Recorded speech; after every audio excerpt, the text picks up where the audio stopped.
tonight, everyone, to Citizens Climate University. We're really lucky to have an extended Q&A session with our February international speaker, Dr. Celia Paris.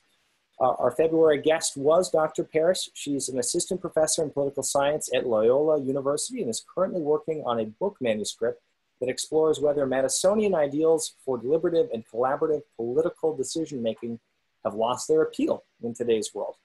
Titled Madison's ABCs, Why the Public Still Values Accomplishment, Bipartisanship, and Civility in Congress, we brought in Dr. Paris because her research argues that the desire for a more Madisonian approach, including bipartisanship, is alive and well still in the American public. So we are so lucky to have you on the call tonight, Dr. Paris, and I'll pass it to you in just a quick moment. A quick review before we jump in of our learning goals for tonight's webinar. The first one is really learning more from our experts in their topic area for the national call on these extended Q&As, but also, as you saw, to engage more with each other in discussion about this topic in real time, and then to really follow up with a specific question that you and your group might have had from that national call and have it addressed tonight. So without further ado, I'll get out of the way. Dr. Paris, we are so grateful to have you here, and I'll pass it to you to do a quick review before we jump into Q. Fantastic. Thank you so much, Brett. It is great to be here tonight with all of you. So to just review a couple of the points from the previous call. So my research is looking at, does the public actually care about bipartisanship and cooperation across the aisle in Congress? So there were a couple of points that I raised when thinking about this question. And I think a few things that we really can learn from public opinion research that are helpful when thinking about the public's interest in things like bipartisanship. The first thing that you need to know is that cues drive public opinion.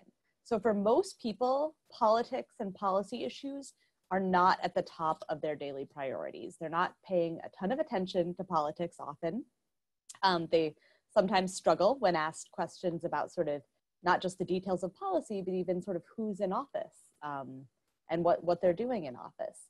So because of this, because people are busy, they've got a lot going on in their lives, and they may not always have a lot of knowledge about politics or policy, they rely on what we call cues or shortcuts to help them figure out which policies would benefit people like them. So some of the most common cues are the positions taken by political parties. People often, if their party is supporting a policy, people view that as a pretty good sign that that policy is going to likely benefit people like them. Similarly, for people who support a specific politician, you could think of this as supporters of President Obama or now supporters of President Trump, are also often inclined to support the policy positions taken by these leaders. Again, because this sort of simplifies the process of figuring out what policies will actually be in their interest. Now, this doesn't mean that attitudes towards policy don't matter. They do, especially if they're strong. So if people have a clear, strong sense just right off the bat from hearing about a policy, hey, this sounds good, or this sounds really bad, that matters. And if you tell people what politicians support while also giving them information about the policy that's really clear, then their attitudes toward the policy still do matter in that context. But in a lot of cases, especially when we're talking about, you know, the type of complicated bills that Congress is usually taking up that have a lot of different components, cues really have a powerful effect for that, because people have a hard time thinking about all of those different pieces. And so once debate really gets started, it makes a big difference how politicians line themselves up, whether they're sort of pro or con, whether they're pro or opposed to a given bill. So people are still really looking to see what stance politicians are going to take.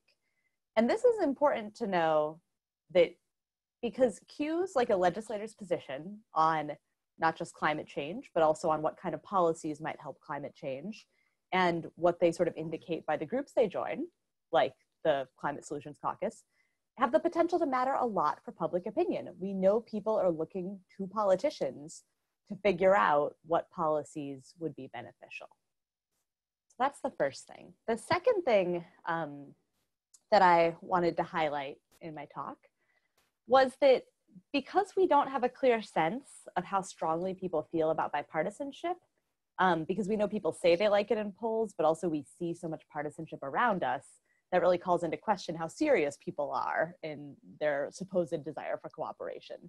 So because of that, it's really helpful to look at how people react to specific examples of bipartisan cooperation to see if in reality they then like politicians better when they act in a bipartisan way on real policy issues.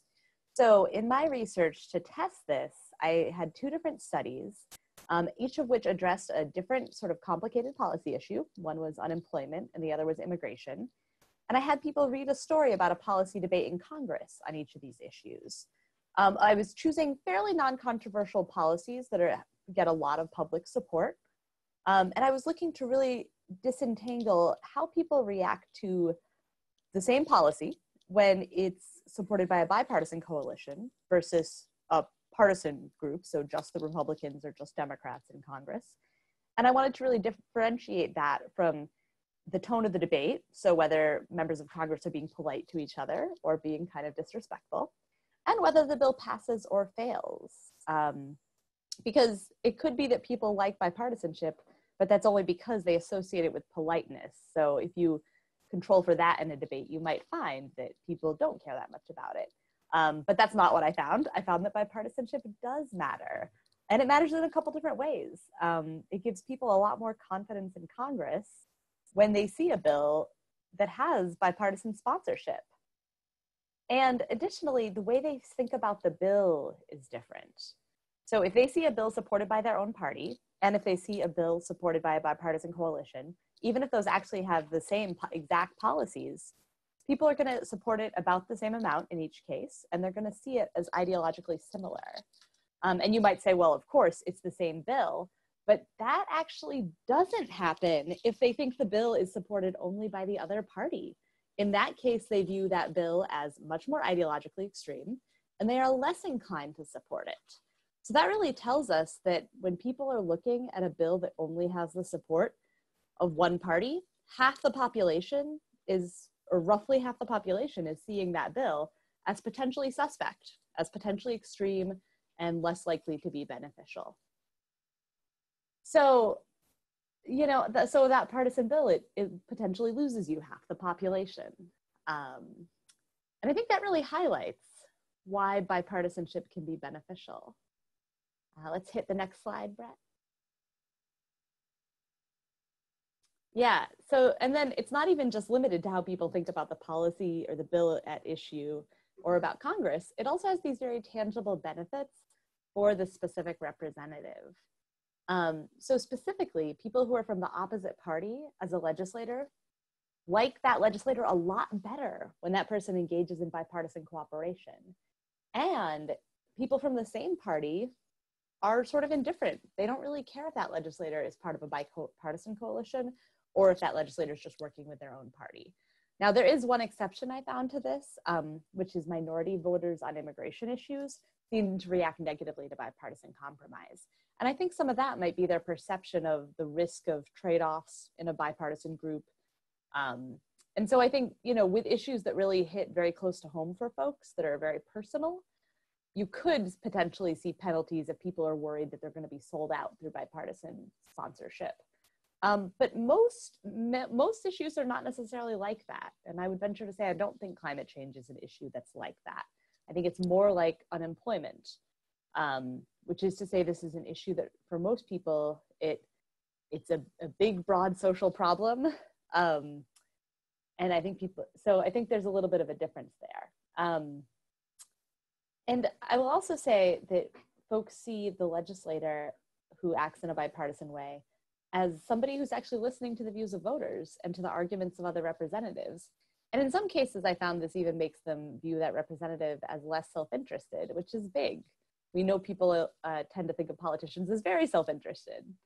So the takeaway from all of this, when we're thinking about legislators and members of Congress, is that bipartisanship can really benefit their reputation with a fairly low risk of costs, and it also increases support for the specific bill in question.